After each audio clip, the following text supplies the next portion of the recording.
নওগাঁ সাপাহার সীমান্তে বিজিবির বাধায় বিএসএফের পুশিন চেষ্টা ব্যর্থ। শূন্যরেখায় নারী শিশু সহ ৯ জন। দিনাজপুরে অনুপ্রবেশের সন্দেহে ৪ জন আটক। সিরাজগঞ্জের বাহুকায় যমুনার তীর রক্ষা বাঁধে ভাঙন, হুমকির মুখে বাড়িঘর, ফসলি জমি। রংপুরে ক্ষতিগ্রস্ত বাঁধ পরিদর্শনে ঊর্ধ্বতন কর্মকর্তারা। বিশেষ করে পানি নদী নিয়ে যারা কাজ করে, আমাদের বুয়েটের একটা প্রফেসর টিম আছে, দল আছে, বিশেষজ্ঞ দল আছে, তারা আসবেন। গাইবান্ধায় রেস্টুরেন্টে ডেকে নিয়ে শিশুকে ধর্ষণ চেষ্টার অভিযোগ বাবুর্চির বিরুদ্ধে। প্রতিষ্ঠানটিতে বিক্ষুব্ধ জনতার ভাঙচুর, আগুন। নেত্রকোনায় ভেস্তে গেছে বর্জ্য রিসাইক্লিংয়ের উদ্যোগ। গলার কাঁটা হয়ে দাঁড়িয়েছে স্যানিটারি ল্যান্ডফিল প্রকল্প। দুর্গন্ধে অতিষ্ঠ এলাকাবাসী। হাসপাতালে যেতে হয়, ডাক্তার দেখাইতে হয়, খুব অবস্থা খারাপ। মাঝে মাঝে যখন তোমার সারে তখন শ্বাসকষ্ট উঠতে পারে। আমরা এখন এটা খুব সাফার করতেছি, আমরা চর্মরোগে ভুগতেছি, শ্বাসকষ্টে ভুগতেছি।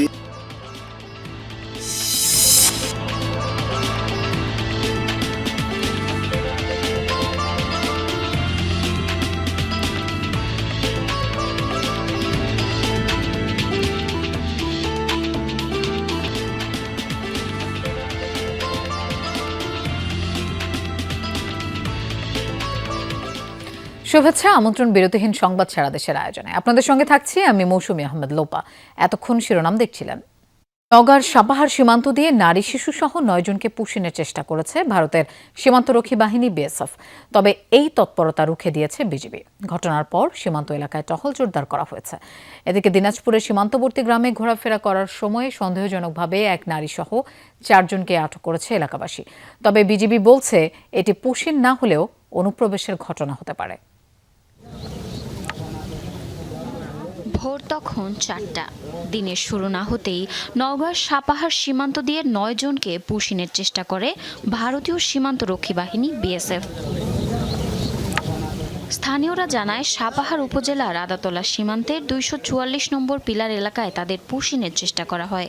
তবে এই তৎপরতা রুখে দিয়েছে বিজিবি। এখনও ফিরিয়ে নেওয়া হয়নি তাদের। প্রচণ্ড তাপদাহের মধ্যে সকাল থেকেই দুদেশের সীমান্তের শূন্যরেখায় অবস্থান করছেন তারা।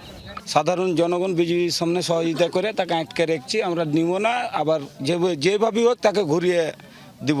এত রোদের মধ্যে ছোট ছোট বাচ্চা টাচ্চা, তাদেরকে দেখে মনে হচ্ছে আমাদের বুক ফাটে যাচ্ছে। তাদেরকে কোনো সময় কোনো দিকে নিয়ে যাওয়া হচ্ছে না কেন? কোনো খাওয়ার ব্যবস্থা নাই। ভারতের বিএস ওরা কাটাতারা বেড়া পার করে দিয়ে ওরা ঘেরাও করে বসে রয়েছে। আমাদের বিজেপি বাংলাদেশ আমাদের জনগণ আমরাও ঘেরাও করে বসে রয়েছি। এক সংবাদ বিজ্ঞপ্তিতে বিজিবি জানায়, ভারতের ২৯ বিএসএফ ব্যাটালিয়নের এলেনপুর ক্যাম্পের সদস্যরা ৩ জন পুরুষ, ৩ জন নারী ও ৩ জন শিশুকে বাংলাদেশের দিকে ঠেলে পাঠানোর চেষ্টা করে। ঘটনার পর সীমান্ত এলাকায় টহল জোরদার করা হয়েছে। এছাড়া তাদের ফেরত পাঠাতে পতাকা বৈঠকের আহ্বানও জানিয়েছে বিজিবি। এর আগে একটা ঘটনা ঘটছিল হাপানিয়ার ওইখানে ৪৭ পিলারের ওখানে। তো এগুলো স্থানীয় জনগণ, জনপ্রতিনিধি সহ স্থানীয় জনগণ এবং বিজিবির সতর্কতার কারণে তারা পুশিন করতে পারে নাই। এদিকে দিনাজপুরের সীমান্তবর্তী গ্রামে ঘোরাফেরা করার সময় সন্দেহজনকভাবে এক নারীসহ ৪ জনকে আটকের পর বিজিবির কাছে হস্তান্তর করেছে এলাকাবাসী। তবে বিজিবি বলছে এটি পুশিন না হলেও অনুপ্রবেশের ঘটনা হতে পারে। জারিন অর্নি, যমুনা নিউজ। বৃষ্টি ও উজানের ঢলে লালমনিরহাটে তিস্তার পানি বেড়ে তলিয়ে যাওয়া নদীর তীরবর্তী নিম্নাঞ্চল থেকে পানি নেমে গেছে। সকাল থেকে তিস্তা ব্যারাজের ডালিয়া পয়েন্টে নদীর পানি বিপদসীমার অনেকটাই নিচ দিয়ে প্রবাহিত হচ্ছে। গতকাল বিকেলে পানি কিছুটা বৃদ্ধি পায়। এতে ব্যারাজের ভাটিতে থাকা জেলার নদী তীরবর্তী নিম্নাঞ্চলগুলোয় পানি প্রবেশ করে। ডুবে যায় বাদাম, ভুট্টা, মিষ্টি আলু সহ বিভিন্ন ফসলের ক্ষেত। পরে রাত থেকেই কমতে শুরু করে পানি। তবে পানি উন্নয়ন বোর্ড থেকে বলা হয়েছে বন্যার সংখ্যা এখনও কাটেনি। এ নিয়ে দুশ্চিন্তায় নদী পাড়ের মানুষ। আগামী ৪৮ ঘন্টায় ভারী বৃষ্টিপাতের কারণে নদীর পানি বেড়ে স্বল্পমেয়াদী বন্যা হতে পারে বলে জানিয়েছে বন্যা পূর্বাভাস ও সতর্কীকরণ কেন্দ্র। পানির চাপ নিয়ন্ত্রণে ব্যারাজের ৪৪টি জলকপাট খুলে রাখা হয়েছে।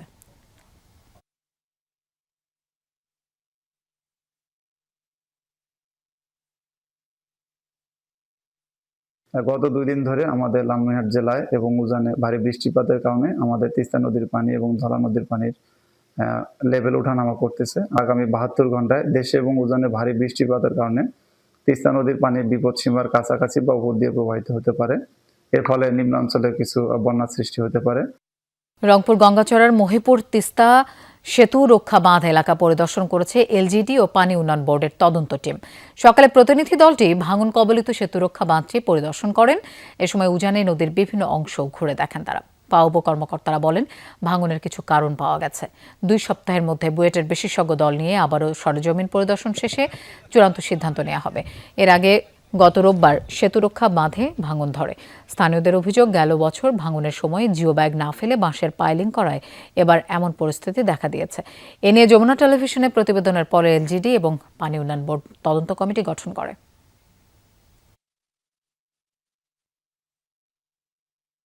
হ্যাঁ, এইখানকার যে বাঁধটা আছে, বাঁধের মাথাটা ভেঙে গিয়েছে এবং ওখানে হিট করছে পানি। হ্যাঁ, আমাদের পানি বিশেষজ্ঞ, বিশেষ করে পানি নদী নিয়ে যারা কাজ করে, আমাদের বুয়েটের একটা প্রফেসর টিম আছে, দল আছে, বিশেষজ্ঞ দল আছে, তারা আসবেন। টানা বৃষ্টি ও উজানের ঢলে সিরাজগঞ্জের যমুনা নদীতে দেখা দিয়েছে তীব্র ভাঙন। বিলীন হয়ে গেছে সদর উপজেলার বাহুকা এলাকার নদীর তীর রক্ষা বাঁধের অন্তত 30 মিটার এলাকা। আতঙ্কে অনেকটা নির্ঘুম রাত কাটছে এই অঞ্চলে বসবাসকারীদের। ভাঙন রোধে কার্যকরী পদক্ষেপ নেওয়া হয়েছে বলে জানিয়েছে পানি উন্নয়ন বোর্ড। চিন্তা যে ভেঙে গেলে আমরা যা থাকবো কোথায়, আমাদের তো থাকার কোনো জায়গা নেই। নদীর সাথে বোঝাপড়া এই অঞ্চলের মানুষের আজন্ম অভিজ্ঞতা। প্রতি বছর আগ্রাসী যমুনা কারো না কারো কেড়ে নেয় সর্বস্ব। এবার বর্ষার আগেই ভয়াল রূপে উত্তরের এই প্রবাহ। উজানের ঢল আর টানা বৃষ্টিতে বেড়েছে নদ নদীর পানি, সাথে পাল্লা দিয়ে বাড়ছে ভাঙন। এতে সবচেয়ে বেশি ক্ষতিগ্রস্ত সিরাজগঞ্জের সদর ও চৌহালি উপজেলার চরাঞ্চলের মানুষ। রবিবার সদর উপজেলার বাহুকা এলাকায় হঠাৎ করে দেখা দেয় ভাঙন। মুহূর্তেই নদীর তীররক্ষা বাঁধের প্রায় 30 মিটার অংশ বিলীন হয়ে যায়। হুমকির মুখে বিস্তীর্ণ এলাকার ফসলি জমি আর স্থাপনা। এর মধ্যে তিল আছে, পাট আছে, আর ওই সাইডে চাইনিজের জমি আছে, এগুলো সব চলে যাবে। এগুলো তো আমাদের জন্য ক্ষতি। বাংছে মেলা ছিল, জুমকেলা ছিল, খাসপাড়া, কাজির পাড়া, বাউকা, সুপগাছা, এগুলা বহুত ভেঙে গেছে। এখন অবদার ডালে অবদার উপরে আঙ্গুর গ্রাম তো পুরাই ভেঙে গেছে, জমাও মানে নাই বলতেই চলে। হঠাৎ করে এই ভাঙন শুরু হয়েছে এবং দ্রুত পানি উন্নয়ন বোর্ডের মাধ্যমে দ্রুত কার্যক্রম শুরু হচ্ছে। তো যেভাবে ওনারা কাজ করতেছে তাতে বোঝা যাচ্ছে যে ইনশাল্লাহ এটা সমস্যার সমাধান হয়ে যাবে। ভাঙন ঠেকাতে জরুরি ভিত্তিতে জিও টিউব ও ব্যাগ ফেলা শুরু করেছে পানি উন্নয়ন বোর্ড। আমরা ঊর্ধ্বতন কর্তৃপক্ষ বরাবর আলাপ করছি এবং আমরা বিশেষ করে ওই জায়গাগুলোতে যাতে প্রজেক্টের আওতায় আসে সেই জন্য আমরা চেষ্টা চালাতেছি। যেমন আপনার ওই ফেমি একটা প্রজেক্ট চলমান আছে, প্রজেক্টের নেক্সট স্টেজ মানে 3rd স্টেজে এটা অন্তর্ভুক্ত করা যায় কি আছে অঞ্চলগুলো। পানি বৃদ্ধি অব্যাহত থাকায় নতুন করে ভাঙনের সংখ্যা কাটছে না নদীপাড়ের মানুষের। স্থায়ী সমাধান ও কার্যকর পদক্ষেপের দাবি তাদের। শামস তাবরিজ উচ্ছ্বাস, যমুনা নিউজ। মানিকগঞ্জে খাল খনন কার্যক্রম পরিদর্শন করেছেন দুর্যোগ ব্যবস্থাপনা ত্রাণ মন্ত্রী। এ সময় তার সাথে ছিলেন মানিকগঞ্জ 1 আসনের সংসদ সদস্য ও বিমান পরিবহন মন্ত্রী। দুপুরে আমজালা এলাকায় খাল খনন কাজ পরিদর্শন করেন তারা। এ সময় দুর্যোগ ব্যবস্থাপনা মন্ত্রী আসাদুল হাবিব দুলু বলেন, পার্শ্ববর্তী একটি দেশের পানি বৈষম্যের কারণে বাংলাদেশের নদীগুলো শুকিয়ে যাচ্ছে। এরই মধ্যে সরকার পদ্মা ব্যারেজ ও তিস্তা মহাপরিকল্পনা বাস্তবায়নের উদ্যোগ নিয়েছে। মন্ত্রী আরও বলেন, গ্রামের অর্থনীতি শক্তিশালী হলে দেশের অর্থনীতি স্বাবলম্বী হবে। পরে দৌলতপুর ও সাটুরিয়ায় আরও কয়েকটি খাল খনন কার্যক্রম পরিদর্শন করেন তিনি।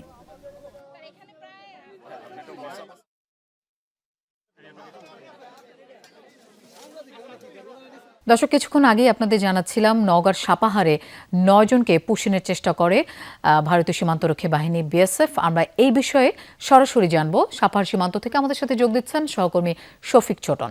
শফিক, সীমান্ত এলাকার চিত্র এই মুহূর্তে কেমন দেখছেন? পুষিন চেষ্টা নিয়ে বিজিবি কি বলছে?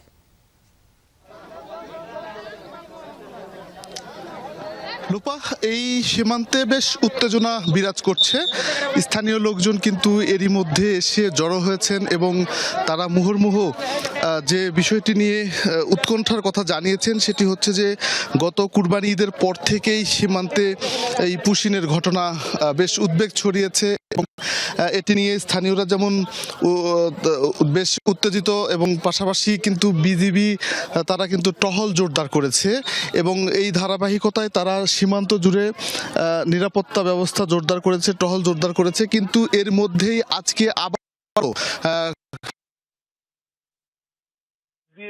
বাংলাদেশের অভ্যন্তরে ঠেলে দেওয়ার চেষ্টা করে এবং সেটি স্থানীয় লোকজন এবং বিজিবি যৌথভাবে লোকজন এবং বিজিবি যৌথভাবে সেটি তারা কিন্তু প্রতিরোধ গড়ে তোলে এবং শেষ পর্যন্ত সেই 9 জন এই মুহূর্তে সীমান্তের শূন্য রেখায় অর্থাৎ ভারতীয় নোম্যান্স ল্যান্ডে তারা অবস্থান করছে। এর মধ্যে 3 জন নারী, 3 জন শিশু এবং 3 জন পুরুষ রয়েছেন। তারা সেই দিনভর কিন্তু তীব্র রোদের মধ্যে তারা খোলা আকাশের নিচে বসে তারা অবস্থান নিয়েছেন। তারা আসলে বলছেন যে বিজিবি তাদেরকে ঢুকতে দিবে না, কিন্তু বিজিবির পক্ষ থেকে আমাদেরকে বলা হচ্ছে যে বিএসএফ এর সঙ্গে তারা যোগাযোগ করেছেন এবং কোম্পানি পর্যায়ের একটি পতাকা বৈঠক এবং চিঠি আদান প্রদান হয়েছে। সেখানে বিএসএফ আদান প্রদান হয়েছে, সেখানে বিএসএফ এই ঠেলে দেওয়ার বিষয়টি অস্বীকার করেছে। যদিও পতাকা বৈঠকের পর এখন আসলে ব্যাটালিয়ন পর্যায়ে একটি পতাকা বৈঠক হওয়ার কথা রয়েছে, সেটি কখন নাগাদ হবে এখন পর্যন্ত আমরা জানতে পারিনি। তবে 16 বিজিবির কমান্ডিং অফিসার আমাকে কিছুক্ষণ আগে নিশ্চিত করেছেন যে হয়তো আজকে সন্ধ্যার আগেই সেই পতাকা বৈঠক অনুষ্ঠিত হতে পারে। নিশ্চয়ই বৈঠক হলে আপনার কাছ থেকে আপডেট আমরা জানতে পারবো। শফিক, আপনাকে ধন্যবাদ আমাদের সাথে যোগ দেওয়ার জন্য। গাইবান্ধায় 6 বছরের শিশুকে রেস্টুরেন্টে ডেকে নিয়ে ধর্ষণ চেষ্টার অভিযোগে বাবুর্চিকে আটক করেছে পুলিশ। এদিকে রেস্টুরেন্টে ভাঙচুর অগ্নিসংযোগ করেছে বিক্ষুব্ধ জনতা। দুপুরে সদর উপজেলার জাফলং চাইনিজ ফাস্টফুড অ্যান্ড রেস্তোরাঁয় এই ঘটনা ঘটে। পুলিশ জানায় কয়েকদিন ধরেই ভুক্তভোগী শিশুটিকে বিভিন্ন কৌশলে রেস্টুরেন্টে নিয়ে যেত অভিযুক্ত বাবুর্চি। সেখানে তার সাথে অশালীন আচরণ করত। সকালে আবারও শিশুকে রেস্টুরেন্টে ডেকে নিয়ে ধর্ষণের চেষ্টা চালায়। শিশুটি সেখান থেকে দৌড়ে বের হয়ে পরিবারের কাছে বিষয়টি জানায়। খবরটি জানাজানি হলে এলাকায় উত্তেজনা ছড়িয়ে পড়ে। রেস্টুরেন্টে ঘেরাও করে অভিযুক্তকে অবরুদ্ধ করেন স্থানীয়রা। এ সময় পুলিশ ঘটনাস্থলে গিয়ে অভিযুক্ত বাবুর্চিকে আটক করে থানায় নিয়ে যায়। এরপরই রেস্টুরেন্টে আগুন ধরিয়ে দেয় বিক্ষুব্ধ জনতা।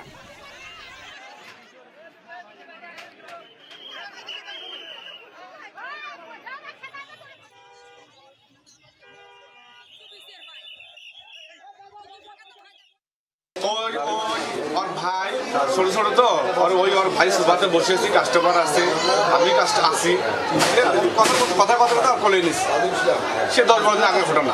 যাকে আটকে রেখেছিল তাকে আমরা আমাদের হেফাজতে নিয়েছি। যদি আমরা তদন্ত করে দেখব, তারপরে আমরা সর্বোচ্চ যাতে বিচারের সম্মুখীন হয় সেই ব্যবস্থা করব। চীনা প্রতিষ্ঠানে উচ্চ বেতনে চাকরির প্রলোভনের ফাঁদে ফেলে প্রতারণার ঘটনায় 4 জনকে গ্রেফতার করেছে পুলিশ। দুপুরে সংবাদ সম্মেলনে পুলিশ সুপার জানান, সংঘবদ্ধ প্রতারক চক্রটি চীনা প্রতিষ্ঠানে ভিআইপি ব্যক্তিদের নিরাপত্তারক্ষী হিসেবে উচ্চ বেতনে চাকরির প্রলোভন দেখিয়ে অনলাইনে বিজ্ঞাপন দেয়। সেই ফাঁদে পড়ে অস্ত্রের লাইসেন্সধারী 4 জন তাদের সাথে দেখা করেন। পরে চক্রের সদস্যরা তাদের অস্ত্র ছিনিয়ে নিয়ে পালিয়ে যায়। 17 থেকে 19 জানুয়ারি পর্যন্ত আলাদা 4টি ঘটনায় রূপগঞ্জ ও ঢাকা ক্যান্টনমেন্ট থানায় 7টি মামলা হয়। এরপর ভাটারা, বাড্ডা ও বনানী এলাকায় অভিযান চালিয়ে আসামিদের গ্রেফতার করে পুলিশ। এ সময় উদ্ধার করা হয় লুটকৃত 3টি অস্ত্র, 38 রাউন্ড গুলি সহ বেশ কিছু সরঞ্জাম।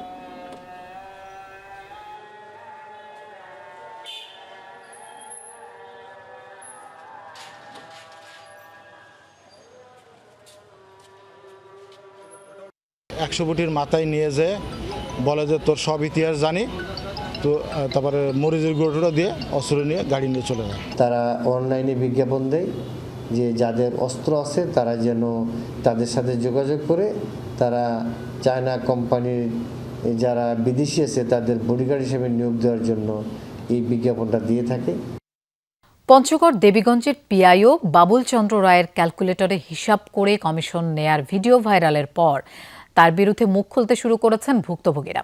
একে একে সামনে আসছে তার অনিয়ম দুর্নীতি। ভিডিওটি দুর্যোগ ও ত্রাণ মন্ত্রণালয়ের নজরে আসায় এরই মধ্যে বাবুল চন্দ্রকে বর্তমান কর্মস্থল থেকে প্রত্যাহার করা হয়েছে। ঘটনা তদন্তে উপজেলা প্রশাসন ও মন্ত্রণালয় থেকে গঠন করা হয়েছে 2টি কমিটি। 2,56,000 ইনটু 15% যদি দেন। সম্প্রতি সামাজিক যোগাযোগ মাধ্যমে ভাইরাল হয় ভিডিওটি, যেখানে দেখা যায় পঞ্চগড়ের দেবীগঞ্জ উপজেলা প্রকল্প বাস্তবায়ন কর্মকর্তা বাবুল চন্দ্র রায় টিআর কাবিখা ও কাবিটা প্রকল্পের বরাদ্দের টাকা ক্যালকুলেটরে হিসেব করে 15% কমিশন বা ঘুষ নিচ্ছেন। ভিডিও সামাজিক যোগাযোগ মাধ্যমে ছড়িয়ে পড়ার পর শুরু হয় সমালোচনা। এই ঘটনার সামনে আসতেই পিআইও বাবুল চন্দ্র রায়ের বিরুদ্ধে এমন অনেক অনিয়মের অভিযোগ করেন ভুক্তভোগীরা। ছাড় নিতে বলছে 8%, ওকে 10% দিছি। কোন ছাড় নিতে বলছে? তাও নিবে না, পিআই ছাড় তারপর নেওয়ার পরে সকালবেলা আগে 5,000 দিয়ে গেছি, যখন টাকা উঠাইছি তোর কোনো রাধার নাই করে আমি নিব না, 25,000 লাগবে। ঘটনার সুষ্ঠু তদন্ত করে তাকে বিচারের মুখোমুখি করার দাবি জানিয়েছেন স্থানীয়রা। আমাদের উপজেলার যিনি প্রকল্প কর্মকর্তা রয়েছেন, তার যে কর্মকাণ্ডগুলো, সেই বিষয়গুলো আসলে আমরা প্রচণ্ড লজ্জাবোধ করছি, কারণ এরকম কর্মকাণ্ড ইতিপূর্বে আমাদের এই উপজেলায় ঘটেনি। আমরা চাই তাকে যথাযথ শাস্তির আওতায় আনা হোক এবং সে যাতে ভবিষ্যতে এ ধরনের কাজ করতে না পারে। যদিও সব অভিযোগ অস্বীকার করেছেন বাবুল চন্দ্র রায়। তার দাবি ইউপি সদস্য ও প্রকল্প সভাপতিদের বিভিন্ন খরচের হিসেব করে দেওয়ার সময় হয়তো কেউ ভিডিও ধারণ করেছেন। প্রকল্পের টাকাটা মিলাইতে পারে না বা তখন তাদেরকে অনেক প্রশ্ন করে, সেই প্রশ্নের উত্তরগুলো হয়তো চায় যে আসলে আমার স্যার ভ্যারাইটি কত পার্সেন্ট কাটছেন বা কেটে এস্টিমেটটা করেছেন, তখন আমি 15% ভ্যারাইটি কাটছি। উদ্দেশ্য প্রণীতভাবে এটা হয়তো অনেকের স্বার্থে এটা হয়তো এখানে হাসিল করতে পারেনি আমি থাকাতে। এদিকে অভিযুক্ত পিআইইউকে প্রত্যাহার করে দুর্যোগ ব্যবস্থাপনা ও ত্রাণ মন্ত্রণালয়ে যুক্ত করা হয়েছে। ঘটনা তদন্তে উপজেলা প্রশাসন ও ত্রাণ ও দুর্যোগ ব্যবস্থাপনা মন্ত্রণালয় থেকে আলাদা দুটি তদন্ত কমিটি গঠন করা হয়েছে। আমরা উপজেলা প্রশাসনের পক্ষ থেকে আমি যে এই বিষয়টি নিয়ে তদন্ত কার্যক্রম শুরু করি এবং এই তদন্ত কার্যক্রমের আজকে যেমন যে আমরা বিভিন্ন ইউনিয়ন পরিষদের, বিশেষত সদর ইউনিয়ন পরিষদের মেম্বারদের যে প্রকল্প কমিটির যে সভাপতি, তাদেরকে ডেকেছিলাম তদন্ত কার্যক্রম পরিচালনার জন্য। পাশাপাশি যে আমাদের উপজেলা প্রকল্প বাস্তবায়ন কর্মকর্তা, তাকেও একটি নোটিশ করেছিলাম তার বিষয়ে যে বক্তব্য নেওয়ার জন্য। 2025 সালে দেবীগঞ্জে যোগদান করেন পিআইও বাবুল চন্দ্র রায়। ভুক্তভোগীদের দাবি এরপর থেকে নানা অনিয়মে জড়িয়ে পড়েন তিনি। তাপস সরকার, যমুনা নিউজ। বর্জ্য প্রক্রিয়াজাতের মাধ্যমে জৈব সার এবং জ্বালানি তেল উৎপাদনের লক্ষ্যে নেত্রকোনায় নির্মাণ করা হয় স্যানিটারি ল্যান্ডফিল। তবে অভিযোগ উঠেছে সঠিক পরিকল্পনার অভাবে ভোগান্তির কারণ হয়ে দাঁড়িয়েছে প্রায় 16 কোটি টাকার এই প্রকল্প। ছড়াচ্ছে নানা রকম রোগ জীবাণু। এদিকে জনদুর্ভোগের কথা স্বীকার করে প্রয়োজনীয় অর্থ বরাদ্দ না পাওয়াকে দায়ী করছেন পৌর প্রশাসক।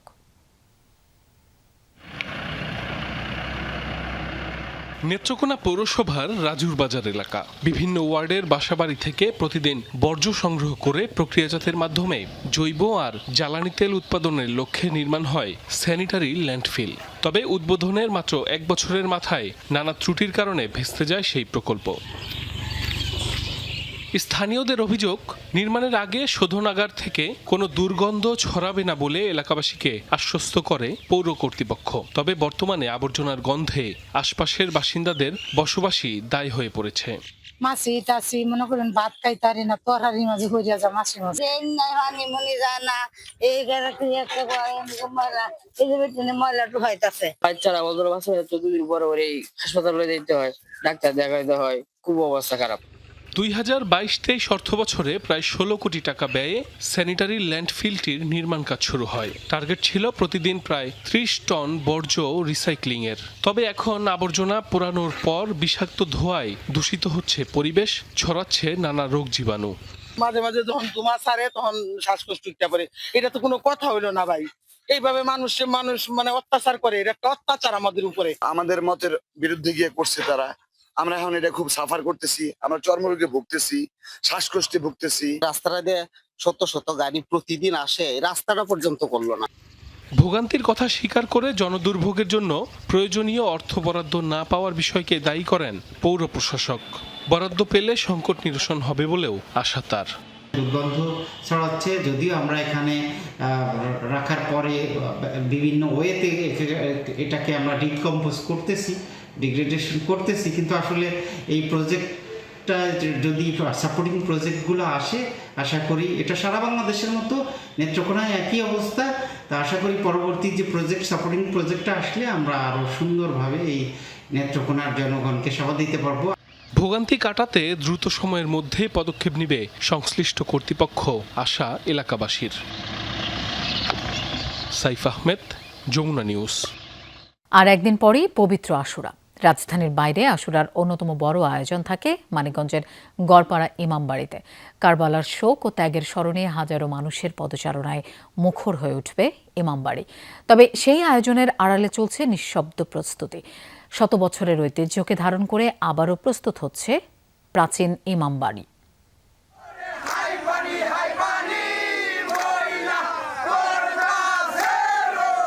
শত বছরের ঐতিহ্য আর কারবালার শোক স্মৃতি ধরে রেখেছে মানিকগঞ্জের গড়পাড়া ইমামবাড়ি। মহররম এলেই এখানে শুরু হয় ফাতেহা পাঠ, মার্সিয়া জারি, মাতম ও তাজিয়া মিছিলের আয়োজন। ২৬ জুন পবিত্র আশুরাকে সামনে রেখে এখন ব্যস্ত সময় পার করছেন ইমামবাড়ার খাদেম ও স্বেচ্ছাসেবকরা। চলছে হজরত ইমাম হোসেনের শেষ মঞ্জিলের নকশা, তাজিয়া ও নিশান তৈরির কাজ। শেষ মুহূর্তের প্রস্তুতিতে ব্যস্ত সবাই। তাজিয়া তৈরি করি, যেটা সরাসরি বলা হয় তাজিয়া, আসলে এটা কারবালার শেষ মঞ্জিলের নকশা। এখানে এই নিশান বলেন, কোরআনের বাণী বলেন, হাদিসের বাণী বলেন, এগুলো আমি আমার সহকর্মীদের নিয়ে পুরা ইমামবাড়িতে আমি এটা লাগাই। মহররমের প্রথম দিন থেকেই গড়পাড়া ইমামবাড়ার কাশের দল ছড়িয়ে পড়েন দেশের নানা প্রান্তে। কারবালার শোকগাথা মানুষের কাছে পৌঁছে দিয়ে তারা ফিরে আসেন আশুরার দিন। এটা ঐতিহ্য এমন একটা গড়পাড়ার ইমামবাড়ি যেটা নাকি যুগ যুগ ধরে চলে আসছে একইভাবে, দিন দিন মানুষ বাড়ছে এই মহরমের জন্য। ইমাম হোসেন সালামকে যে জুলুম অত্যাচার করেছে তার শোকগাথা, তার ইতিহাস আমরা মানুষের দুয়ারে দুয়ারে প্রচার করার জন্য মূলত আমরা প্রচার করে থাকি। মায়ের ইচ্ছাকে প্রাধান্য দিয়ে ১৯২১ সালে গড়পাড়ায় এই ইমামবাড়ার প্রতিষ্ঠা করেন শাহ খলিলুর রহমান। এরপর বংশ পরম্পরায় চলছে এই আয়োজন। ধর্মীয় ভাবগাম্ভীর্যের পাশাপাশি এটি এখন স্থানীয় ঐতিহ্য, সম্প্রীতি ও সংস্কৃতিরও এক অনন্য প্রতীক। আমরা চেষ্টা করি এটা পিওরলি ধর্মীয় উদ্দেশ্য করার জন্য, এটা পলিটিক্যাল কোনো কারণ নেই। আমরা নবীর আহলে বাইতে প্রেমের নিদর্শন স্বরূপ এই কাজটা করে থাকি। রাসূল আলাইহিস সালামের পরিবার অন্যায়, অবিচার এবং পৈশাচিকতার শিকার হয়েছেন। তখন তো আমরা ছিলাম না, আমরা প্রতিবাদ জানাতে পারিনি, কিন্তু আমরা তো সহমর্মিতা, সমবেদনা, আন্তরিক ভালোবাসা জানাতে পারি। এজন্যই আমরা মিছিল করি। আশুরার দিন বিকেলে তাজিয়া মিছিলের মধ্য দিয়েই পূর্ণতা পায় এখানকার মহররমের আয়োজন।